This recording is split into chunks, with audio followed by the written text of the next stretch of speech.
नमस्कार दोस्तों, स्वागत है आप सभी का हमारे YouTube चैनल आर के योजना पर। दोस्तों एक बार फिर आपके लिए एक और नई जानकारी लेकर आपके सामने हाजिर हो चुके हैं। जैसे कि दोस्तों आप नोटिफिकेशन में देख पा रहे हैं, ई श्रम कार्ड बड़ी खबर। जी हाँ दोस्तों, अगर आप भी अपनी दूसरी किस्त 1000 रुपये का इंतज़ार कर रहे हैं तो आपको जान लेना चाहिए श्रम मंत्रालय विभाग की तरफ से जो बड़ा अपडेट जारी किया गया है। दोस्तों हम आपको इस वीडियो में बताने जा रहे हैं कि क्या बड़ा अपडेट जारी किया गया है, उसकी जानकारी आपको देने वाले हैं। अब दोस्तों 1 मई से और 31 मई तक आप देख रहे हैं आपको 2 बड़े काम यहाँ पर करने हैं। अगर समय रहते हुए आप ये 2 बड़े काम नहीं करते हैं तो आपको दूसरी किस्त का 1000 रुपये आपके खाते में ट्रांसफ़र नहीं किया जाएगा। आपको दोस्तों बहुत बड़ी हानि हो सकती है। यहाँ पर दोस्तों आपका खाता भी बंद किया जा सकता है और आपकी जो पैसा मिल रहा है वह भी आपको नहीं दिया जाएगा। अब दोस्तों अगर आपकी एक किस्त या 2 किस्तें रुकी हुई है, वह कैसे आप प्राप्त कर सकते हैं, इसकी जानकारी भी हम आपको यहाँ पर देने वाले हैं। वीडियो को आगे बढ़ाने से पहले हमारा आपसे एक छोटा सा निवेदन है। यदि आप हमारे चैनल पर पहली बार आए हैं तो चैनल को ज़रूर सब्सक्राइब कर लीजिएगा। साथ ही दोस्तों बेल आइकन के बटन को प्रेस करना ना भूलें ताकि जो हमारे वीडियो का नोटिफिकेशन है वह सबसे पहले आपको प्राप्त हो और आप सबसे पहले ही उसका लाभ उठा सकें। चलिए दोस्तों अब हम यहाँ पर वीडियो की शुरुआत कर लेते हैं और आपको सभी जानकारी डिटेल वाइज में बताते हैं। तो सबसे पहले उन श्रमिकों की बात करते हैं जिनके बैंक अकाउंट में अभी तक पैसा नहीं पहुँचा है। न तो उन्हें 1000 रुपये की पहली किस्त मिली है और ना ही श्रमिक कार्ड का जो बेनिफिट है उनका लाभ उन्हें मिल नहीं रहा है। कैसे प्राप्त कर सकते हैं यह भी आपको बताने वाले हैं। जिन श्रमिकों का पैसा नहीं मिला है उन्हें सबसे पहले अपने बैंक खाते का दोस्तों KYC करा लेना है। जब तक आप KYC नहीं कराते हैं आपके बैंक खाते में सरकार द्वारा कोई भी पैसा ट्रांसफ़र नहीं किया जाएगा। वह इसलिए क्योंकि जब तक KYC करा देते हैं तो सरकार को आपकी जानकारी प्राप्त हो जाएगी। अगर आप KYC कराते हैं आपका खाता वेरीफाइड किया जाएगा और ई श्रम कार्ड के लिए अप्लाई करते समय जो आपने बैंक अकाउंट खाते की जानकारी दी थी, आपका खाता दिया था, वह खाता अप्रूवल न होने के कारण दोस्तों जब आपने अपना ई श्रम कार्ड बनवाया था, अपनी बैंक की जानकारी दी थी, तो उसमें जो आपने खाता दिया था उसको अब तक अप्रूवल नहीं मिला है, इसलिए आपके खाते में पैसा ट्रांसफ़र नहीं किया जा रहा है। यानी कि श्रम मंत्रालय श्रमिकों के खाते में जो पैसा भेजता है वह पहले श्रमिकों का जो खाता होता है वह वेरीफाइड करता है। जिन श्रमिकों का खाता लाभार्थियों का वेरीफाइड खाता हो चुका है उनके खाते में पैसे ट्रांसफ़र कर दिए गए हैं दोस्तों। अब आपका जो खाता है वह वेरीफाइड नहीं हुआ है, अप्रूवल नहीं मिला है, इसलिए आपके खाते में अब तक पैसा नहीं पहुंचा है। अब कुछ श्रमिक लाभार्थी ऐसे हैं वह सोच रहे होंगे कि हमने तो KYC करा दिया है, लेकिन दोस्तों उन श्रमिक कार्ड धारकों को अपने श्रमिक कार्ड का KYC कराया है, ना कि आपने अपने बैंक खाते का। दोस्तों जो आपने KYC कराया है ना, वह आपने अपने श्रमिक कार्ड का कराया है। ई श्रम कार्ड का आपने KYC करा दिया है। चलो हम मान लीजिए आपने ई श्रम कार्ड का KYC करा दिया है, तो क्या आपने अपने बैंक खाते का भी KYC, दोस्तों KYC और KYC में बहुत अंतर है। क्या आपने अपने खाते का KYC कराया है? जिन बैंक खाते में आपको पैसा मिलना चाहिए उस बैंक खाते का दोस्तों KYC ना होने के कारण यह आपका जो पैसा है बैंक खाते में आप नहीं निकाल पाएंगे। आपकी जानकारी के लिए बता दें कि जो आपने अपने ई श्रम कार्ड का KYC कराया है लेकिन बैंक खाते का KYC आपने नहीं कराया है, जिसकी वजह से बैंक अकाउंट में पैसा नहीं पहुंच रहा है। अब जिन ई श्रम कार्ड धारकों ने अपने खाते के KYC नहीं कराया है उन्हें कैसे कराना है, किन दस्तावेजों की आवश्यकता पड़ने वाली है वह जान लीजिए।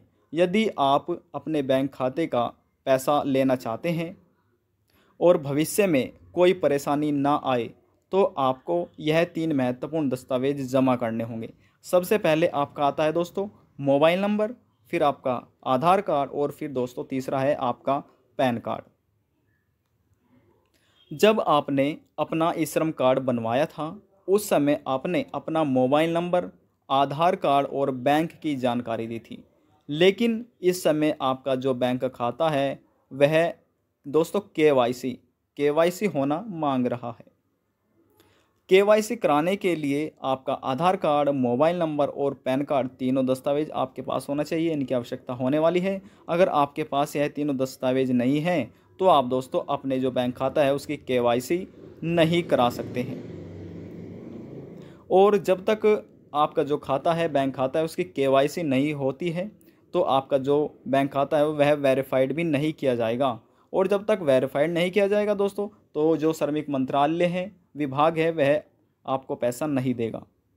आपका बैंक खाता तो श्रमिक मंत्रालय द्वारा आपके बैंक खाते में कोई पैसा ट्रांसफ़र नहीं किया जाएगा। और यही सबसे बड़ा कारण है दोस्तों कि आपका पैसा अभी तक आपके बैंक खाते में नहीं पहुंच रहा है, रुका हुआ है। फिर आपकी दोस्तों जो 1000 रुपये या 500 रुपये किस्त आपको प्राप्त नहीं हो रही थी, अगर आप करा देते हैं, बैंक खाते की वेरीफाइड करा देते हैं समय रहते हुए, तो आपको 1000 रुपये या 500 रुपये की किस्त आपके बैंक खाते में समय समय से आपको मिलती रहेगी। जिन श्रमिक कार्ड लाभार्थियों का पैसा नहीं मिला था उन्हें क्या करना है, उसकी जानकारी दोस्तों ये हमने आपको यहाँ पर बता दी है। लेकिन अब हम आपको बताते हैं दूसरा सबसे बड़ा कार्य उन लोगों को करना है। यह उन श्रमिकों लाभार्थियों के लिए है जिनका पैसा दोस्तों उनके खाते में मिल चुका है। अब दोस्तों ने क्या करना है ये भी जान लीजिए।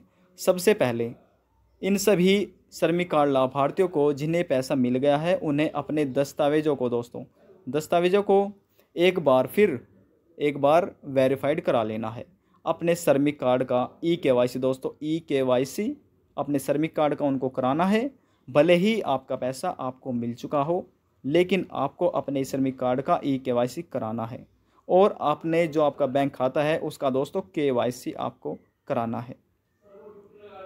अगर आप सोच रहे हैं हमें पैसा मिल चुका है तो हमें ई-केवाईसी और केवाईसी कराने की आवश्यकता नहीं है, तो आप दोस्तों बिल्कुल गलत हैं। क्योंकि अब जो यहाँ पर देख रहे हैं आप, यह श्रमिक कार्ड लाभार्थियों का पैसा मिल चुका है, लेकिन आगे भविष्य में इन्हें कोई भी पैसा नहीं दिया जाएगा अगर वह नहीं कराते हैं तो। अगर वह अपने श्रम कार्ड का ई-केवाईसी और अपने बैंक खाते का केवाईसी नहीं कराते हैं तो आपका जो दूसरा किस्त है या फिर अगला किस्त का पैसा है वह आपको नहीं दिया जाएगा। अब बात करते हैं दोस्तों तीसरे दस्तावेज़ों के बारे में। ये जो तीसरा कार्य है वह किन्हें करना है ये भी आप जान लीजिए। यदि आपके किसी दस्तावेज में गलती हो रही है, आपके नाम में, स्पेलिंग्स में या हिंदी में जब आप नाम लिखते हैं उनमें मात्राओं में गलती पाई जाती हैं, तो वह दोस्तों आपको सुधार लेनी है, अपनी गलती ठीक करा लेनी है। और आपका जो ठीक कराने के बाद दोबारा आपको दोस्तों रीअप्लाई कर सकते हैं, यानी कि अपनी जो गलतियां सुधार करने के बाद ई श्रम कार्ड अपडेट करा सकते हैं। इसीलिए यह काम आपको तुरंत कर लेना है। आपका जो खाते का पैसा है वह आपको मिलना शुरू हो सकता है। यह कार्य आपको दोस्तों 1 मई से 31 मई तक पूरा कर लेना है। अगर आप यह कार्य पूरा नहीं कर पाते हैं तो भविष्य में आपको यह श्रमिक कार्ड का लाभ नहीं दिया जाएगा, ना ही दोस्तों जो इसके बेनिफिट है इसका फ़ायदा मिलेगा। और जो श्रमिक व्यक्ति है अगर उन्होंने कार्ड बनाया हुआ है, जो इनकी योजनाएं चल रही हैं, उन योजना का भी आपको लाभ नहीं दिया जाएगा। इसलिए दोस्तों अगर आपके किसी दस्तावेज में गलती है तो आप अपनी गलती सुधार लीजिए। और जिन व्यक्तियों का पैसा आ चुका है उन्हें अपने सभी दोबारा से एक बार केवाईसी और ई-केवाईसी का वेरीफाइड करा लेना है। यह कराने के लिए जो हमने दस्तावेज बताए थे, पैन कार्ड, आधार कार्ड, मोबाइल नंबर, आप इससे करा सकते हैं। यदि जानकारी को लेकर आपके मन में कोई भी सवाल है, कोई भी डाउट है, तो आप नीचे कमेंट बॉक्स में जाकर हमसे पूछ सकते हैं। आपके सभी सवाल का जवाब दिया जाएगा। यदि दोस्तों आपको हमारी दी हुई जानकारी थोड़ी भी पसंद आई है तो आप दोस्तों वीडियो को ज़रूर लाइक कर दीजिएगा, क्योंकि आपके एक लाइक से हमें बहुत ज़्यादा मोटिवेट मिलता है, जिससे हम प्रेरित होते हैं आपके लिए नई जानकारी लाने के लिए। लास्ट में निवेदन यही करेंगे, चैनल को सब्सक्राइब और साथ ही बेल आइकन के बटन को प्रेस करना ना भूलें। अब हम आपसे मिलते हैं नेक्स्ट वीडियो में एक और नई जानकारी के साथ। जब तक के लिए जय हिंद, जय भारत।